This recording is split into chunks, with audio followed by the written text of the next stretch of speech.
Bonjour à toi, jeune apprenti des mathématiques. Dans cette vidéo, tu vas apprendre à décomposer un nombre en produit de facteurs premiers.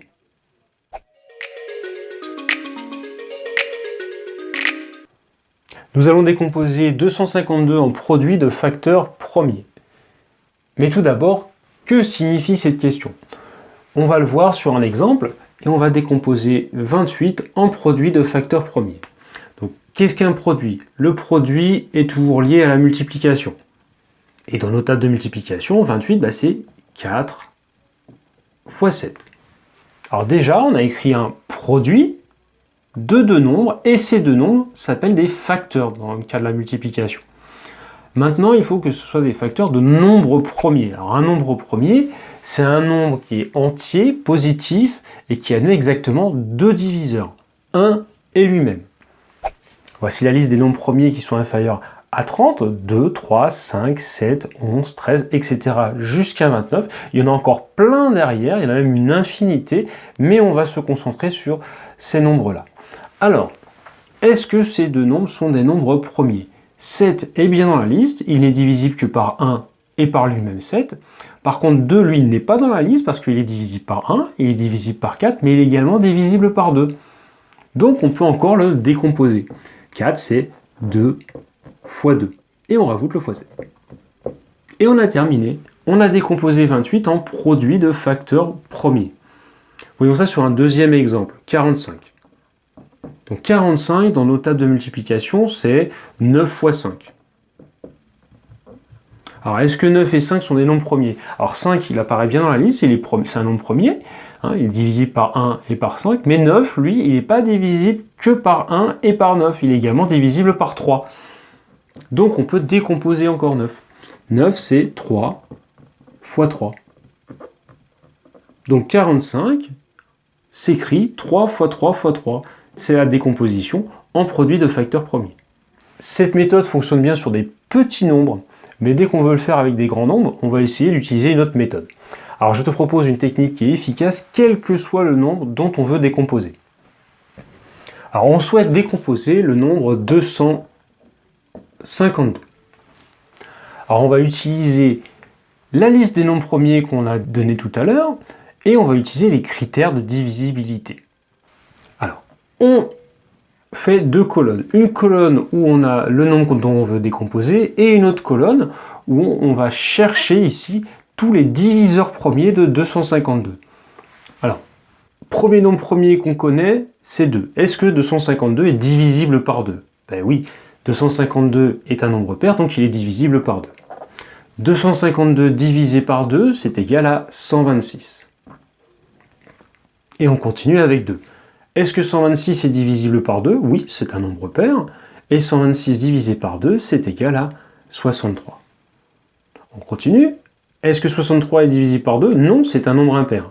Donc, on teste le nombre premier suivant. 3. Est-ce que 63 est divisible par 3? Alors, il n'est pas dans la table de 3, 63, mais on connaît un critère de divisibilité. On additionne tous les chiffres qui composent le nombre, et si le résultat est divisible par 3, alors 63 sera divisible par 3. Si c'est 3, ça fait 9, donc 9 est bien dans la table de 3, donc 63 est divisible par 3. 63 divisé par 3, c'est égal à 21. 21 est également dans la table de 3, c'est 3 fois 7. Et donc 21 divisé par 3, c'est égal à 7. On teste si 7 est dans la table de 3. Non, 7 n'est pas dans la table de 3, donc il n'est pas divisible par 3. On teste le nombre premier suivant, c'est 5. 7 n'est pas dans la table de 5, donc il n'est pas divisible par 5. Le nombre premier suivant, c'est 7. On aurait pu même directement s'arrêter là. Vu qu'on sait que 7 est un nombre premier, donc 7 n'est divisible que par 7 et par 1. Et 7 divisé par 7, donc ça fait 1. Et on s'arrête ici. Et dans la colonne de droite, on lit tous nos diviseurs premiers, c'est-à-dire qu'on a 252 qui est égal à 2 fois 2 fois 3 fois 3 fois 7.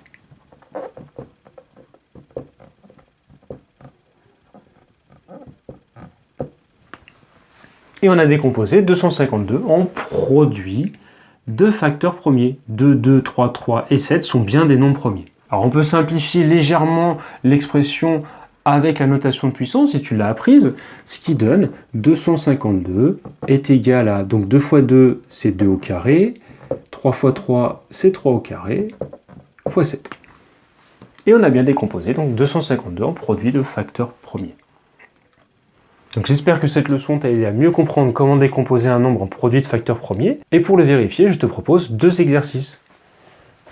Alors on veut décomposer 42 et 396 en produit de facteurs premiers. Alors on va commencer par 42 et puis on va faire la première méthode qu'on a vue qui est assez intuitive. 42 dans notre table de multiplication, c'est 6 fois 7. Est-ce que 6 et 7 ce sont des nombres premiers? 7 est bien nombre premier mais pas 6. Donc on continue à décomposer. 6 c'est 2 fois 3 et on laisse le fois 7. Et donc 42, 2, 3, 7 sont des nombres premiers, donc 42 est décomposé ici en produit de facteurs premiers. On va le faire avec la deuxième méthode, c'est-à-dire on va faire 2 colonnes.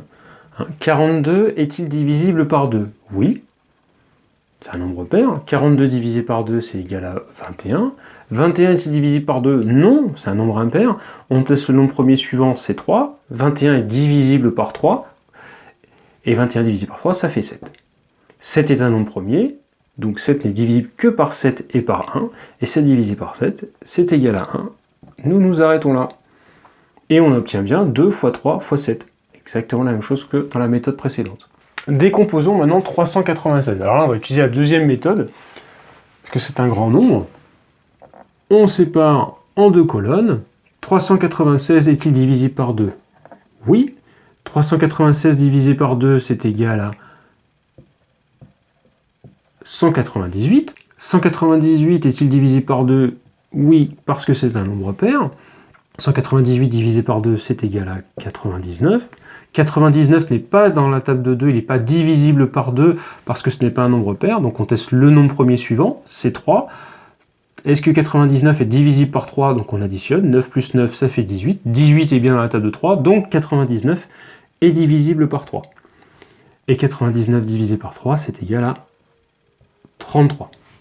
On teste toujours 3 comme nombre premier. 33 est-il divisible par 3? Eh bien oui, c'est 3 fois 11. Donc 33 divisé par 3, c'est égal à 11. 11 fait partie de notre liste de nombres premiers, donc il n'est divisible que par 11 et par 1. Et 11 divisé par 11, c'est égal à 1. Et nous nous arrêtons là. Et nous avons notre décomposition en produit de facteurs premiers dans la colonne de droite. Donc 396 est égal à 2 fois 2 fois 3 fois 3 fois 11. Et avec la notation de puissance, ça donne 2 au carré fois 3 au carré fois 11. Et c'est terminé. Si cette vidéo t'a aidé, n'hésite pas à la partager et à la liker. Et je te dis à bientôt pour une nouvelle leçon. Et surtout, n'oublie pas de faire tes devoirs.